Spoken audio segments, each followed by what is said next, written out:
Hi guys, welcome back to my channel.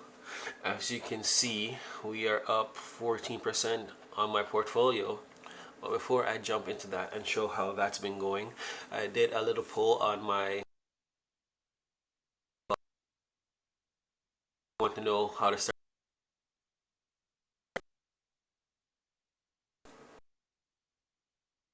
investing for anyone. I would say there's a few things that you need to know. You need to know how much money you make, what are all your liabilities,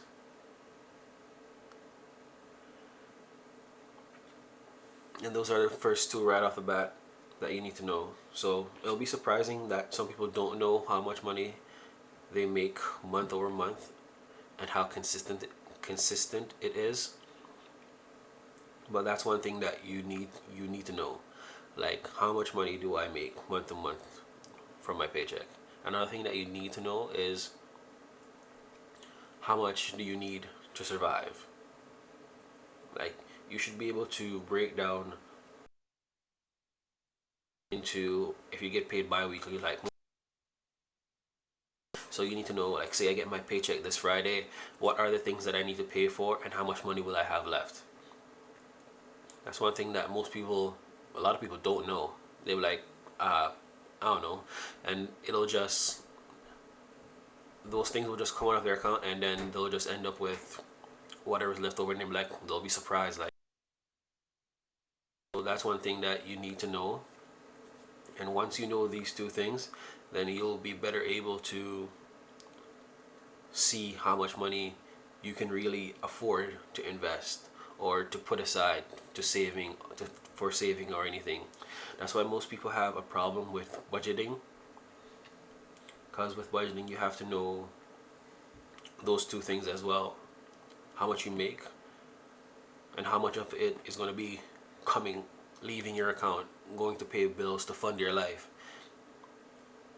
And also, the other thing is, before you even think about start investing, if you have high interest debt, credit card debt is one of those things that you want to get rid of it. It's something that you have to actively, aggressively work on, because it will just keep piling up if you only pay the minimum. I know a friend of mine who he only used to pay the minimum on his credit card. And he's like, yo, I don't know why, like, I can't pay my credit card down. I was like, I pay the minimum. I was like, nah, you have to pay way you have to pay more than the minimum. So I would say, let me talk about that for a second. With your credit cards, like, most people weren't in the first place. So when you have a credit card and you use it, you need to either I've had the money before, or know when or where or when the money is going to come in to pay off that purchase that you made. If you don't have a plan to pay it off, you're just going to be accruing the interest, paying it to the credit card company. So let's say you buy something for $500 and you just bought it on a whim without thinking, oh shit, how am I going to pay this off? And let's say the minimum payment is on your credit card is $10, and you do that for a year. At the end of that year, your $500 that you spent on a whim, you paying will be $120 if you only pay the $10 minimum fee. At the end of that year, you're gonna have paid 120, but you're gonna be so much more in interest, because it's 19, almost 20% on credit card. You know, no investment pays that much interest consistently. So if you have high interest credit cards or high interest debt, it's best to get rid of that first before start investing. There's no sense getting 3 and 4 and 5% returns when you have 19, 20% on a credit card.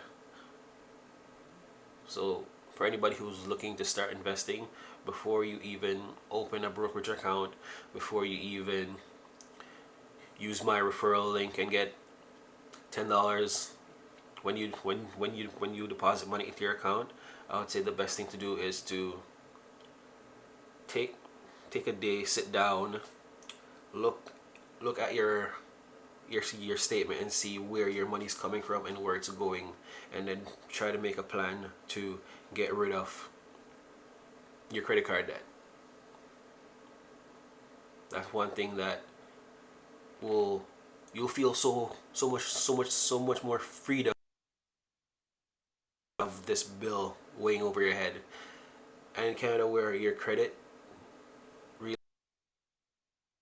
what you can get from the bank or from lending or from anything, everybody wants to see your credit statement, your credit statement, your credit statement.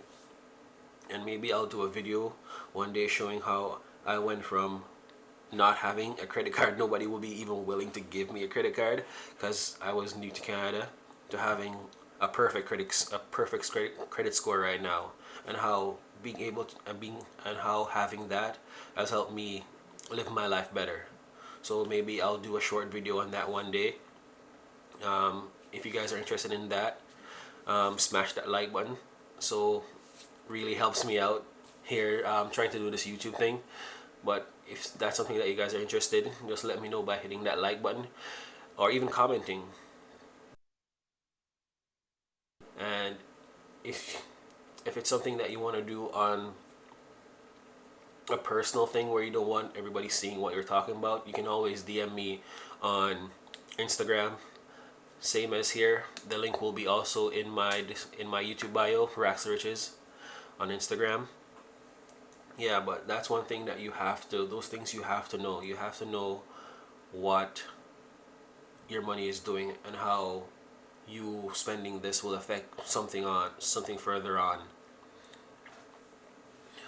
Yeah, but that I actually dug through my Wealthsimple, and I have a breakdown of my portfolio, how much money I've actually deposited, how much of it has come from dividends, and how much has come from referrals or sells. So let me just jump over to my spreadsheet and show you guys that. I'll come back to this in a second. So this is the breakdown of my portfolio right now. This is all the deposits I've made from January till now. So you see that there's sometimes I put like 250, 35. It's whatever I can afford to move over at a time. And these are all the dividends I've collected throughout the life of my portfolio so far. So far I've gotten $149 from dividends, and I've deposited $2,724. And these are just the referral bonuses that I've got from my 3 friends who use my link. I got $5, they got $5. Win-win. Referral link will be linked in the bio if you guys want to. If you guys have done those steps and you're ready to do some investing. I'll also give a quick side note of, if you're looking to start investing and you have no idea about investing, I'm going to give you guys a few ETFs that you guys can use to just put your money in and just watch it, and then develop your knowledge on investing. And this was my transfer from Questrade to Wealthsimple, and these are just a few stocks that I had and I sold, and that's the total of me selling them. So this right here is the sum total of my deposits, my dividends, my referrals, my transfer, and my sales. So 3,858.18, and this is just my current portfolio value right now as it stands on Wealthsimple, right there. And this is just the difference. So that's how much I've gained so far, I think, because I just dug through and just added all those and just divided by and just subtract this from there. So 220, it might be more, because this doesn't really show like the appreciation of the stock, so I'm not sure, but this is my rough ballpark estimate of the extra money that I have. So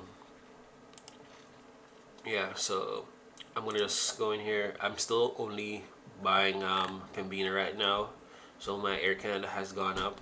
My BNS, like almost every stock, even Cineplex. Cineplex, I have 6 shares of that, has gone up. I hope Cineplex goes to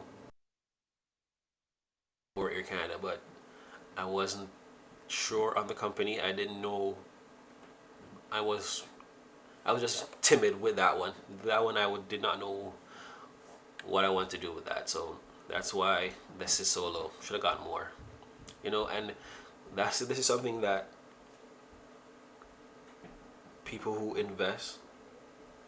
This is the takeaway that you should have from 2020. 2020 was a shit year for everybody. But 2020 for investors is a year that we're gonna say, yo, I wish I had more money to put in the market.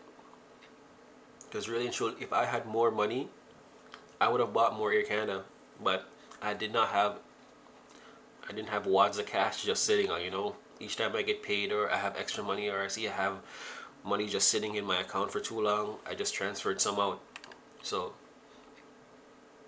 and the ones that I did buy already, as you can see, I'm doing very well because I'm up 14%, like 500 and something dollars. So I just wish I had more. So Pembina, I am at 18 shares with an average cost of 555.81. Sorry, value of 555.81, but my average price is 28.71. That's 13% of my portfolio, up $39. So not bad. I'm happy that I got in when I did, because as it stands right now, it's going for $30.88. Let me just jump over to my Yahoo.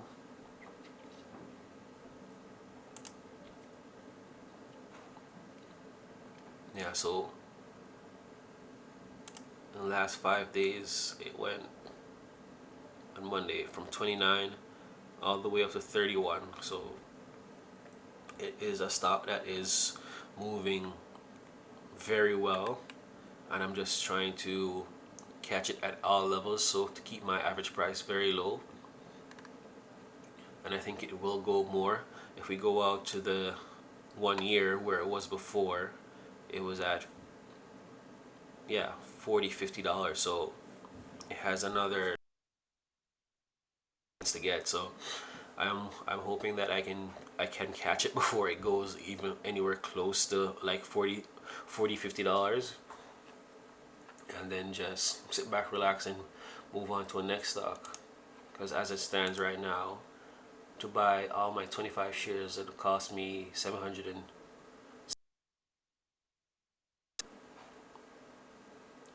as it stands right now, I'm at 516. Let me check that.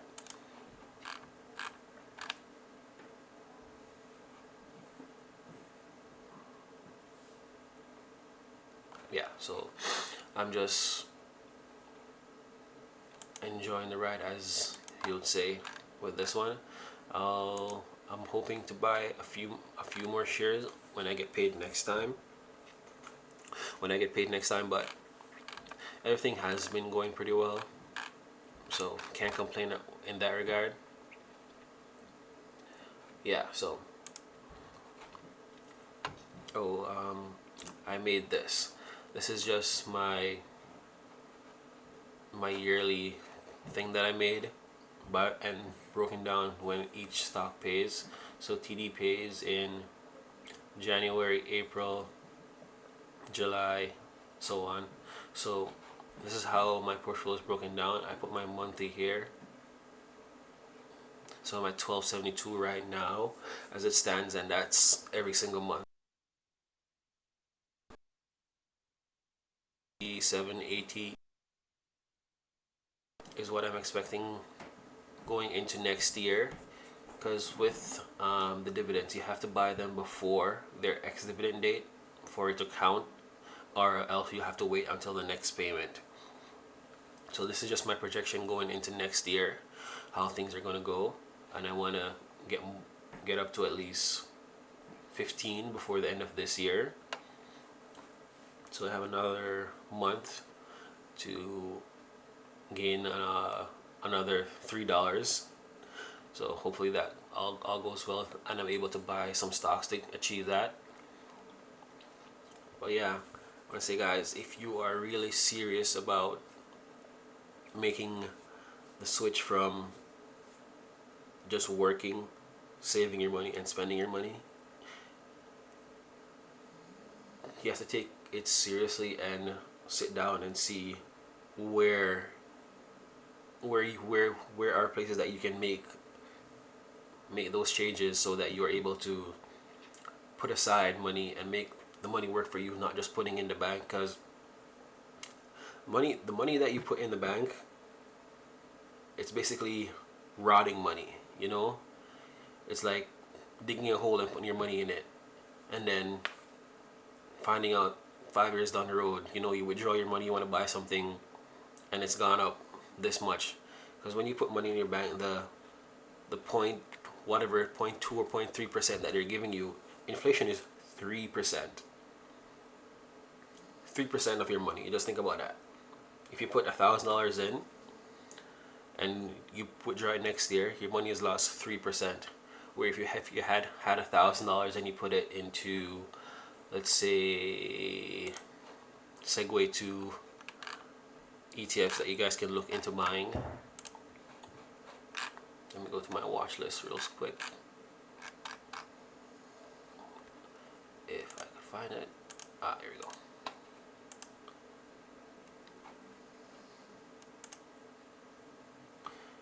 Yeah, in your watch list, if you had bought, let's say, VFV, which is one ETF that I'm looking to add to my portfolio in the future, this, you'll see that, oh, it has gone down. So this is a buying opportunity just for the day. But let's go to the max. You see, let's say if you had, let's go 5 years. Let's make it simple. Let's say if you had bought you've parked your $1,000 here, and you spent your $1,000. Let's do some quick math. Okay.